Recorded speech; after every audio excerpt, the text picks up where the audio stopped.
Salut, c'est Benjamin Crypto Liberté, j'espère que tu vas bien. Donc on est le lundi 27 juin 2022, il est 10h25 au moment où je tourne cette vidéo. Rapidement, une petite vidéo ce matin, pas de caméra, rien du tout, juste pour revenir sur le trade, le swing trade que j'ai pris il y a quelques jours sur Bitcoin. Pour jouer un rebond. Donc on va revenir sur ce trade là, je vais te dire pourquoi je vais bientôt arbitrer pour remettre une cartouche un peu plus bas. Donc on y va tout de suite. Donc là on est en daily, je vais passer en 1 heure, c'est l'unité de temps sur laquelle j'avais pris le trade. Donc rappelle-toi, on était ici, donc on avait eu le décrochage de BTC, d'accord, que j'attendais bien entendu, ça faisait un moment que j'en parlais. Voilà, tu vois, après cette chute ici, on a eu une stabilisation du prix, et là on a eu des parfaits equal low, on appelle ça.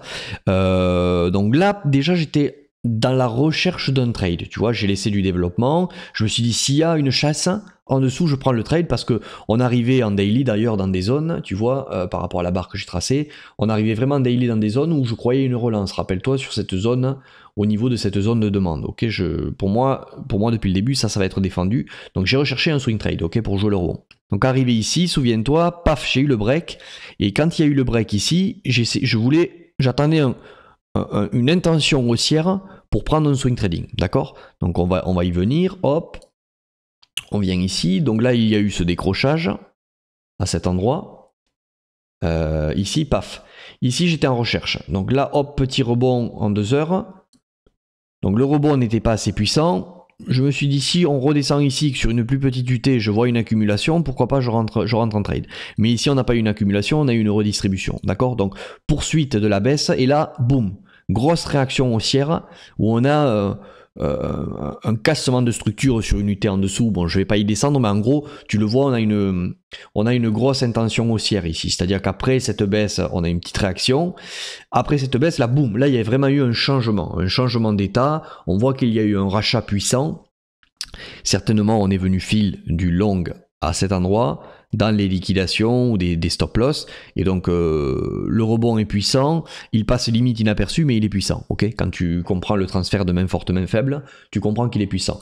Donc, partant de ce principe-là, on arrivait sur des niveaux à 17 500, juste en dessous de la TH. Ça parle fortement des 10K, des 13K. Ça y est, le paradigme change. La psychologie de marché, comme je te disais, change à cet endroit-là. Donc, qu'est-ce que j'ai fait? J'ai attendu que le rebond agisse.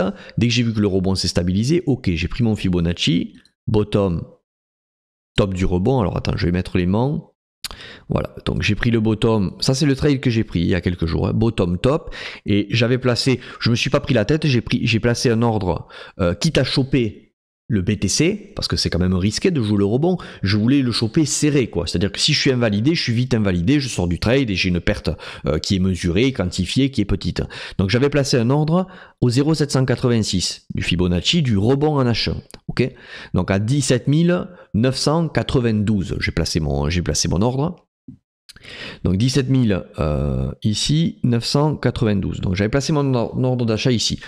Coup de chance ou pas, je l'ai tenté, j'ai eu de la chance, bim, j'ai pris sur cette mèche ici, et après, hop, mon trade est parti. Donc, entre-temps, il y a eu un genre de triangle ascendant qui s'est créé. Tu le sais, j'en parle souvent, moi je ne trade pas avec le chartisme, mais je l'utilise parce que bien souvent, il y a des invalidations de patterns pour prendre le retail à l'inverse. En ce moment, le sentiment, il est quand même assez baissier, raison pour laquelle j'ai pris ce swing trade. Ce swing trade, je le prends parce que je pense que le BTC va vraiment faire un rebond assez puissant, d'accord?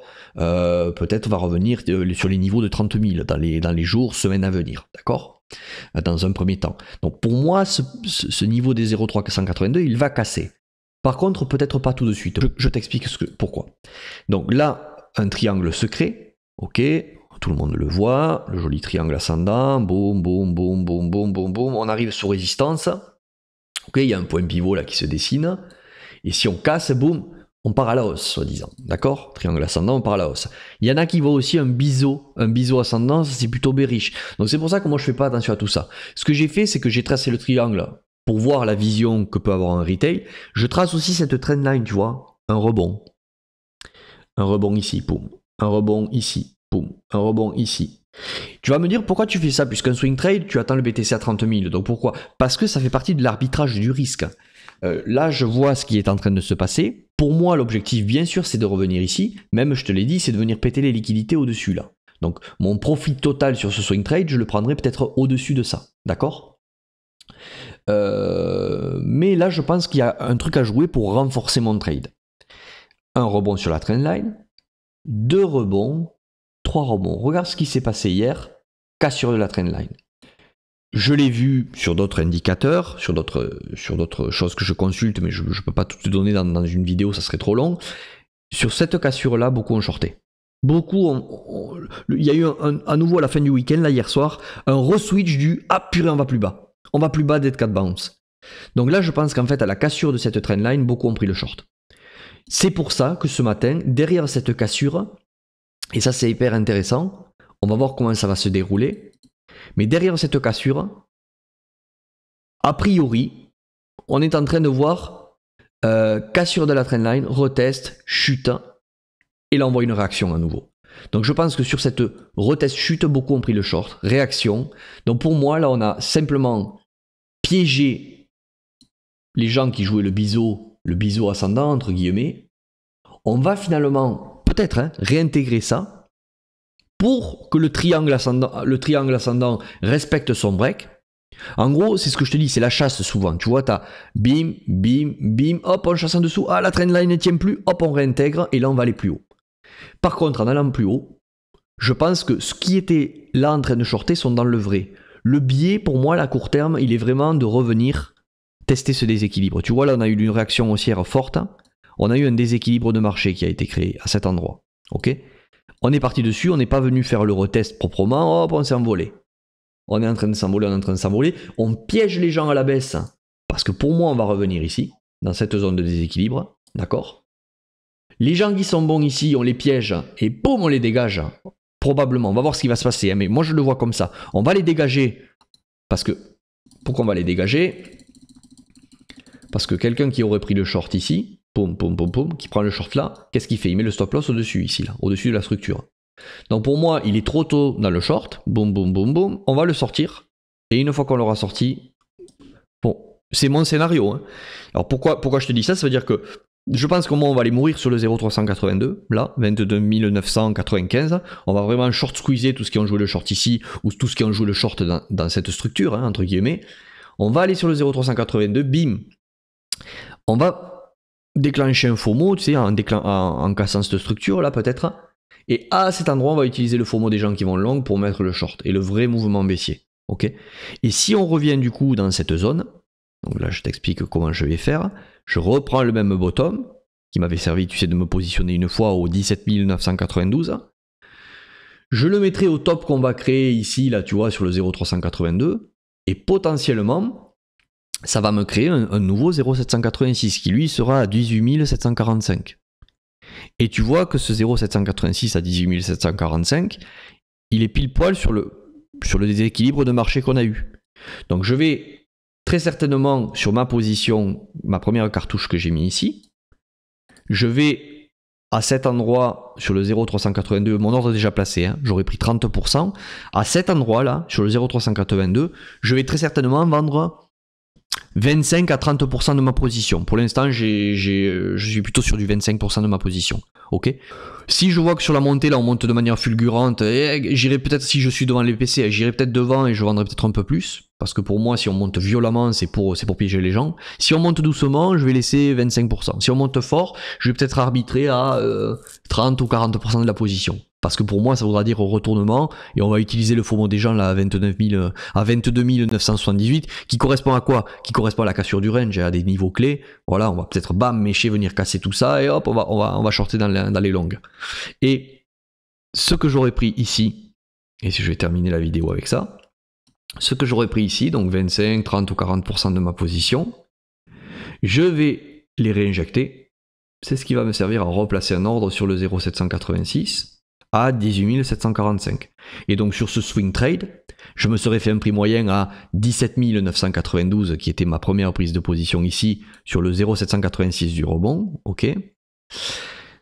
Et tu vois comment on arbitre un trade. Si tu vois que le biais il est de revenir combler ce déséquilibre, il faut être idiot de prendre la perte. C'est-à-dire que tu as pris 30% sur le trade ici, on arrive sur des niveaux clés, il faut prendre un profit partiel. Si tu le prends trop tôt et que ça continue, ben tant pis, tu auras pris un profit partiel et tu iras le trader un autre jour ou sur un autre actif, sur Ethereum, sur un altcoin. C'est pas grave de prendre des profits trop tôt. Hein. Par contre, si effectivement tu as bien lu la psychologie où se sont mis les liquidités, etc., ben ce profit partiel, s'il exécute ton biais court terme que tu as vu, mais que ton biais final, encore une fois on y revient, moi le biais final c'est que ici c'est le bottom, on va pas plus bas pour moi là, pour l'instant. Je suis peut-être dans l'erreur, si je suis dans l'erreur, au final je couperai ma position en dessous, et c'est pas grave, c'est tout, j'ai joué le trade, ok, par rapport à des choses rationnelles.